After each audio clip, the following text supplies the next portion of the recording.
जल्द ही प्रशासन और स्वास्थ्य विभाग अभियान चलाने के साथ ऐसे डॉक्टरों पर कार्रवाई करेगा जो अवैध रूप से क्लिनिक चला रहे हैं। प्रदेश और जिले में पंजीकरण के आधार पर ही वे अपना काम कर सकते हैं, अन्य स्थिति में उनके विरुद्ध कार्रवाई होगी।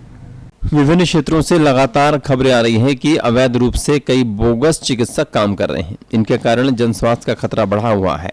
सीएमएचओ ने बताया कि किसी भी पैथी में डिग्री होने के बावजूद संबंधित व्यक्तियों को प्रदेश और जिले में अपना पंजीकरण कराना आवश्यक है। इसके बाद ही वे अधिकृत रूप से नर्सिंग होम एक्ट के अंतर्गत चिकित्सा व्यवसाय कर सकते हैं। शासन के निर्देशानुसार अगर किसी को इलाज करना है, चाहे वो किसी पैथी का हो, होम्योपैथी हो, आयुर्वेदिक हो, फिजियोथेरेपी हो, डेंटल हो, सभी को निर्देश है कि वो हमारे यहाँ नर्सिंग होम एक्ट के तहत अपना रजिस्ट्रेशन करवाए। और रजिस्ट्रेशन हमारे यहाँ कराने के लिए ज़रूरी है कि उसका रायपुर में उनकी पैथी में रजिस्ट्रेशन होना कंपलसरी है।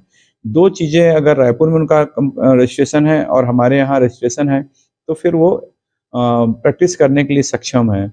और इसके अलावा अगर चाहे उसकी डिग्री मान्यता प्राप्त भी होगी, लेकिन अगर वो रायपुर में रजिस्ट्रेशन नहीं होगा और हमारे यहाँ नर्सिंग होम एक्ट के तहत रजिस्ट्रेशन नहीं कराया है तो वो अवैध डॉक्टर, क्वेक्स, फर्जी डॉक्टर कहलाएगा। सीएमएचओ ने बताया कि हाल में ही इस तरह की एक सूचना प्राप्त हुई है, जिस पर हमने संज्ञान लिया है। प्रशासन के अधिकारी और बीएमओ के साथ मिलकर जल्द ही अवैध ठिकानों के बारे में जानकारी ली जाएगी। अभी हम कलेक्टर सर के मार्गदर्शन में ब्लॉक लेवल पे एक प्रशासनिक अधिकारी, थानेदार और खंड चिकित्सा अधिकारी के मार्गदर्शन में कमेटी बनवा रहे हैं। पेपर में हमने पढ़ा है, इधर पसान तरफ का है, अभी तो हमारे पास कोई रिटर्न में इंफॉर्मेशन नहीं आई है, लेकिन पेपर कटिंग को ही लेकर संज्ञान में लेकर के हम इसकी जानकारी मंगा रहे हैं।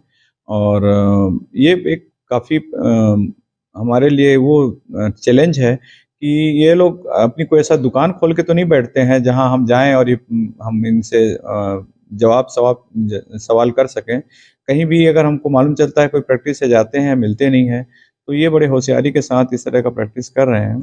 अब ये जो ब्लॉक लेवल की एक टीम बनेगी तो ये लोग अपने अपने एरिया में अच्छे से इनको नियंत्रण में कार्रवाई कर सकेंगे।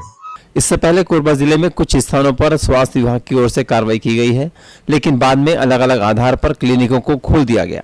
सरकार की नीतियों और स्वास्थ्य विभाग की उदारता के कारण इस प्रकार के ठिकानों का संचालन करने वालों का मनोबल बढ़ा हुआ है। कोरबा से पवन तिवारी के साथ मनोज यादव की रिपोर्ट।